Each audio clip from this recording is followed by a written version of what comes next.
Suman TV ప్రేక్షకులకు నమస్కారం. నేను మీ Revanth Chalamala. So Hindenburg report మళ్ళీ మనకి చాలా ప్రాబ్లమ్ని క్రియేట్ చేసింది. కాకపోతే ఈసారి ఇండియన్ మార్కెట్స్ అయితే డెఫినెట్గా పెద్దగా ఏమీ రియాక్ట్ కాలేదు.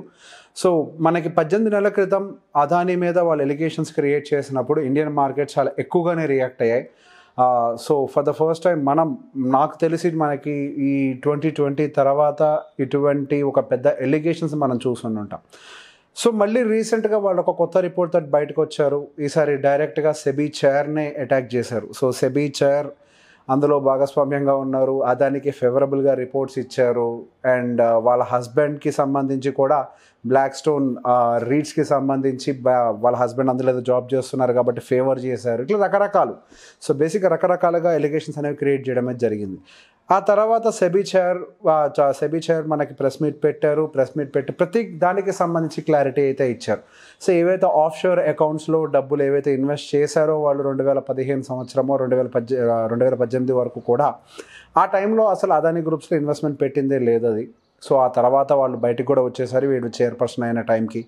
అండ్ బ్లాక్ స్టోన్కి అడ్వాంటేజ్ క్రియేట్ చేశారు. వాళ్ళ హస్బెండ్ పర్టికులర్గా అందులో ఎంప్లాయ్గా జాయిన్ అయ్యారు కాబట్టి రీడ్స్కి సహకరించారు అని చెప్పేసి కూడా ఒక ఎలిగేషన్ చేశారు కదా. సో దానికి సంబంధించి కూడా చాలా క్లియర్గా చెప్పారు. వాళ్ళ హస్బెండ్ పర్చేసింగ్ డిపార్ట్మెంట్లో యూనిలివర్ కంపెనీలో కూడా ఇంతకుముందు చాలా పెద్ద పొజిషన్లో ఉన్నారు. సో ఇప్పుడు అలానే బ్లాక్ స్టోన్లో కూడా పర్చేసింగ్ డిపార్ట్మెంట్లో ఆయన ఎంప్లాయ్గా ఉన్నారు. అంతేకాని ఆ రీడ్స్కి దానికి ఎటువంటి సంబంధం లేదు అని చెప్పేసి. సో ఇట్లా రకరకాల ఎలిగేషన్స్కి సంబంధించి క్లారిటీ ఇచ్చారు. ఇప్పుడు ప్రాబ్లం ఏంటి? అగైన్ ఒక్కసారి గవర్నమెంట్ బాడీకి అగెయిన్స్ట్గా ఎవరైనా ఇట్లాంటి పెద్ద ఎలిగేషన్స్ చేసిన వెంటనే డెఫినెట్గా ప్రతిపక్షాలు వీళ్ళందరూ కూడా దేశవ్యాప్తంగా ఆందోళన చేపడతారు. ఆగస్టు 22వ తారీఖు నుంచి ఆందోళన చేపడతారు అని చెప్పేసి రీసెంట్గా న్యూస్ కూడా చూడటం గమనించాం. సో బేసిక్ ఇట్లా ఎలిగేషన్స్ వచ్చిన ప్రతి ఒక్కళ్ళు రాజీనామాలు చేయాలి, వెంటనే మార్చేయాలి అంటే allegations are very easy. Allegation వేయడం ఎంతసేపు అండి, చాలా ఈజీగా వేసేయచ్చు. అక్కడ తప్పు జరిగిందా రైట్ జరిగిందా అనేది డెఫినెట్గా నాకు కూడా తెలియదు, ఎవరికీ తెలియదు. అలా అని చెప్పేసి అవతల హిండెన్బర్గ్ రిపోర్ట్ వైపు నుంచి మనకేమైనా సాలిడ్ ప్రూఫ్ ఎవిడెన్స్ ఎవరైనా సబ్మిట్ చేశారంటే అలా కూడా లేదు. జస్ట్ ఎలిగేషన్ వేశారు ఒక బురద చల్లినట్టుగా.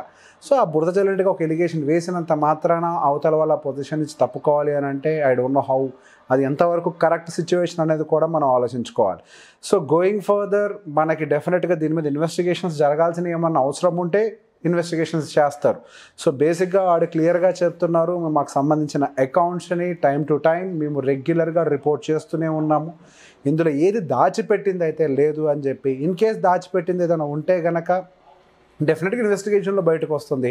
బట్ జస్ట్ ఎలిగేషన్ ఎవరో బయట కంట్రీకి సంబంధించిన ఒక షార్ట్ సెల్లర్ ఒక ఎలిగేషన్ క్రియేట్ చేసిన వెంటనే వితౌట్ ఎనీ ప్రూఫ్స్ వెంటనే రాజీనామాలు చేయాలి అనేది ఒక రకంగా మన సెబీ బాడీని మనమే డౌట్ పడుతుంది, దాంతో సమానం అవుతుంది.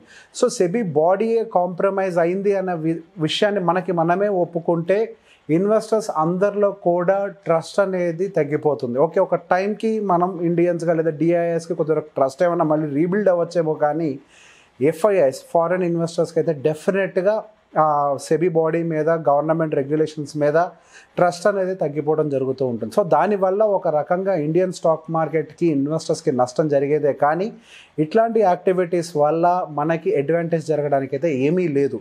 సో మన గవర్నమెంట్ ఇప్పుడు వాట్ ఎవర్ జరిగిన తప్పు చేశారు, వాళ్ళు శిక్ష అనుభవించారా అంటే దేర్ ఈస్ అ మిస్టేక్, డెఫినెట్గా ప్రతి ఒక్కరు దాని త్రూ పోతారు. కాకపోతే జరిగిందా జరగలేదా అన్న దాన్ని మనకు జరిగిందా జరగలేదా అని కూడా తెలియని సిచ్యువేషన్లో రాజీనామాలు చేయాలి, ఆందోళన చేయాలి అని అంటే it is not at all good for the Indian stock market. So ఏదైతే ఇప్పుడు 22వ తారీఖు ఆగస్టున వాళ్ళు ప్రారంభించాలి XYZ ఆందోళన అంటున్నారు కదా, అది ఏదైతే చేయాలనుకుంటున్నారో అది ఒక మంచి రిజల్ట్ని అయితే ఇవ్వకపోవచ్చు అని నేను అనుకుంటున్నాను. రిజల్ట్ అంటే వాళ్ళు ఆందోళనలో ఫీల్ అవుతారని కాదు, అది ఇండియన్ స్టాక్ మార్కెట్కి మంచిది కాదని నేను అనుకుంటున్నాను. దానివల్ల మన స్టాక్ మార్కెట్ బాడీ మీదనే మనకి ట్రస్ట్ కోల్పోవడం జరుగుతుంది. అది మనకి అయి ఉండొచ్చు, లేకపోతే ఫారెన్ ఇన్వెస్టర్స్కి అయి ఉండొచ్చు. సో ఏదైనా కానీ స్మూత్గా ఇన్వెస్టిగేషన్స్ జరిగి ఏది నిజమైతే దానికి తగ్గట్టుగా చర్యలు తీసుకుంటారు అని మాత్రమే అనుకుంటున్నాను. I don't think this issue will become very big in future. Thank you very much.